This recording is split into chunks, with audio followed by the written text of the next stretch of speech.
สวัสดีผู้ฟังทุกท่านยินดีต้อนรับเข้าสู่ช่องมหัศจรรย์แห่งกรรม Miracle Deed ความรักเป็นสิ่งที่สวยงามพลังแห่งความรักมีอานุภาพมหาศาลสามารถสร้างอะไรที่ยิ่งใหญ่ได้และสามารถทำลายล้างได้เช่นกันขึ้นอยู่กับว่าเป็นความรักแบบไหนเริ่มจากเล็กไปหาใหญ่ดังนี้1รักตัวเองการรักตัวเองเป็นเรื่องที่สำคัญที่สุดของมนุษย์ต้องรู้จักดูแลรักถนอมตัวเองไม่ว่าเสื้อผ้าหน้าผมสุขภาพหน้าที่การงานธุรกิจของตนแต่ต้องเป็นรักแบบมีสติไม่ได้เห็นแก่ตัวไม่ได้เอาเปรียบใครไม่ไปแย่งชิงเพื่อให้ได้มาซึ่งความรักที่ตนพึงพอใจการที่เรารักตัวเองเป็นและมีสติรู้ตัวว่ากำลังทำอะไรอยู่ควบคู่ปัญญาและมีความรับผิดชอบต่อตนเองและสังคมไม่ทำให้ตนเองเสียหายเสื่อมเสียชื่อเสียงจึงเรียกว่ารักตัวเองเป็นเพราะใครที่รักตัวเองเป็นจะสามารถรักและดูแลผู้อื่นได้ด้วยไม่ใช่รักแบบหลงผิดตาบอดแยกดีชั่วไม่ออกเรียกว่าทำลายตัวเองรักตัวเองไม่เป็นและจะรักใครได้2รักพ่อแม่พี่น้องเรียกว่าเป็นความรักครอบครัวดูแลเอาใจใส่คนในครอบครัวสงเคราะห์ตามสมควรแก่ฐานะทั้งยามปกติและยามป่วยไข้มีน้ำใจเอื้อเฟื้อเผื่อแผ่ต่อคนในครอบครัวก่อนจึงจะไปหน้าใหญ่ใจดีกับคนนอกแต่ทอดทิ้งให้คนในครอบครัวอดอยากลำบาก 3. รักญาติบุตรบริวารความรักแบบเครือญาติคอยช่วยเหลือตามสมควรสงเคราะห์ช่วยได้เท่าที่ช่วยเมื่อเขาเหล่านั้นขอความช่วยเหลือแต่ตนเองต้องไม่เดือดร้อนและสมควรช่วยเหลือหรือไม่เป็นคนดีหรือเปล่าเพราะถ้าเขาไม่ใช่คนดีจะกลายเป็นส่งเสริมให้เขาทำผิดหลงทาง 4. รักเพื่อนเพื่อนก็มีหลายประเภทเป็นแบบเพื่อนแท้4จำพวก1เพื่อนอุปการะช่วยเหลือสงเคราะห์ยามเมื่อตกทุกข์ได้ยากเกื้อกูลตามสมควรแก่ฐานะ2เพื่อนร่วมทุกข์ร่วมสุขยามเพื่อนเผชิญความทุกข์ยากลำบากเมื่อเรารู้เห็นก็สามารถยื่นมือเข้าช่วยเหลือทันทีโดยเพื่อนไม่ต้องขอร้องหรือเอ่ยปากเพราะบางครั้งเพื่อนอาจอายเกรงใจไม่กล้ารบกวนเราต้องให้กำลังใจเพื่อนที่จะต่อสู้ชีวิตให้พ้นวิกฤตไปให้ได้ไม่ว่าสุขหรือทุกข์ก็ยังเป็นเพื่อนกันอยู่ 3. เพื่อนแนะประโยชน์สามารถแนะนำตักเตือนเพื่อนส่งเสริมเพราะบางครั้งเพื่อนรู้เท่าไม่ถึงการอ่อนประสบการณ์ชีวิตคิดไม่ถึงเป็นการเตือนสติแนะนำสิ่งที่ดีมีประโยชน์ชี้ช่องให้เพื่อนเห็น 4. เพื่อนมีน้ำใจมีน้ำใจเอื้อเฟื้อเผื่อแผ่แบ่งปันสงเคราะห์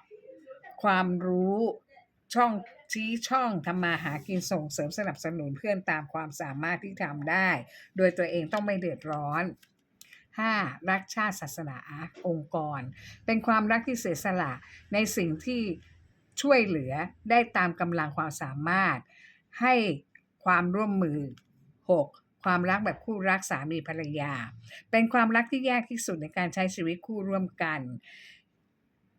ที่มาจากครอบครัวที่แตกต่างกันการศึกษาฐานะสังคมการเงินการอบรมสั่งสอนแต่ละครอบครัวแตกต่างกันสังคมและสิ่งแวดล้อมแตกต่างกัน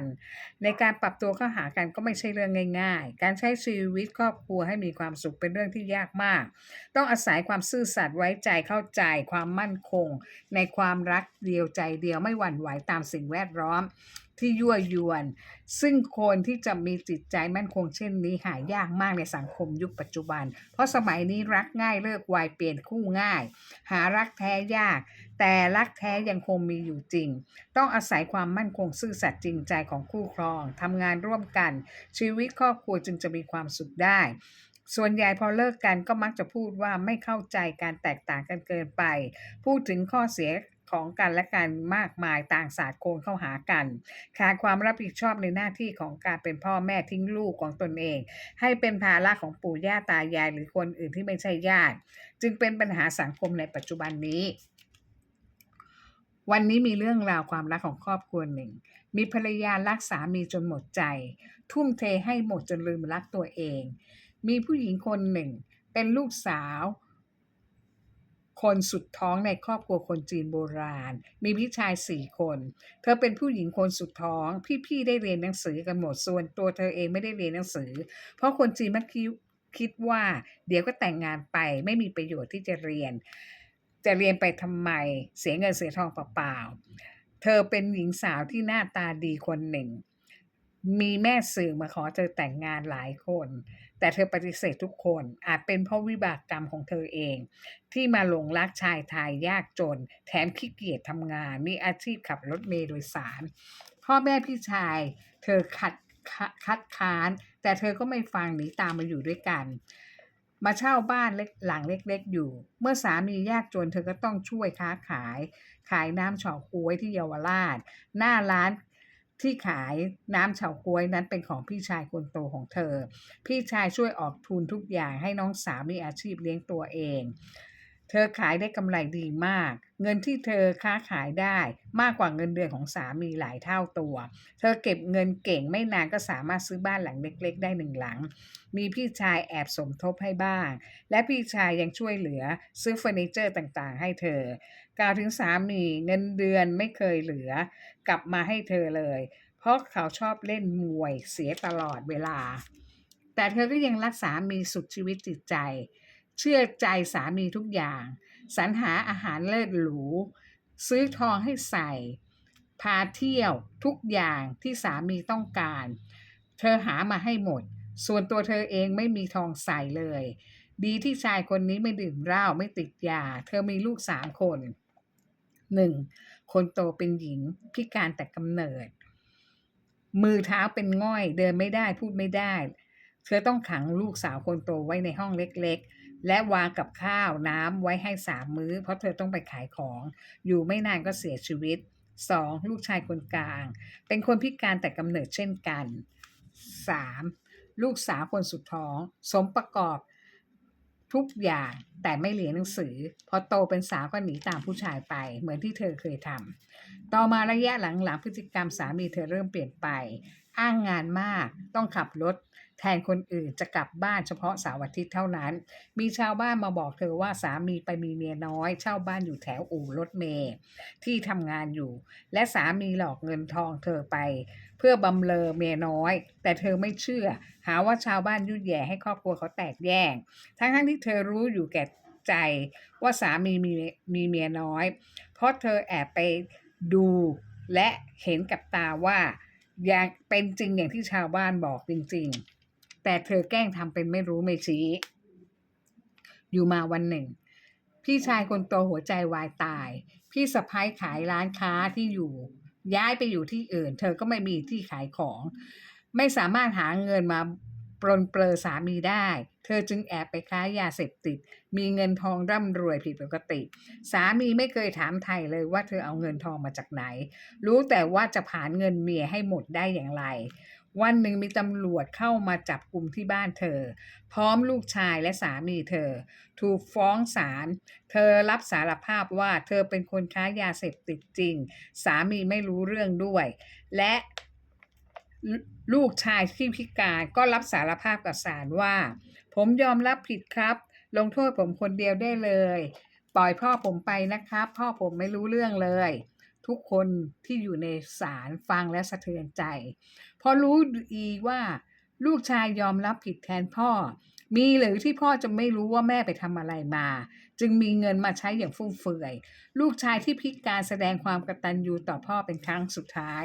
เพราะลูกชายพิการติดคุกไม่นานก็ป่วยตายในคุกส่วนแม่ถูกสั่งจำคุกตลอดชีวิตแต่ติดคุกได้ไม่นานลดเหลือ25 ปี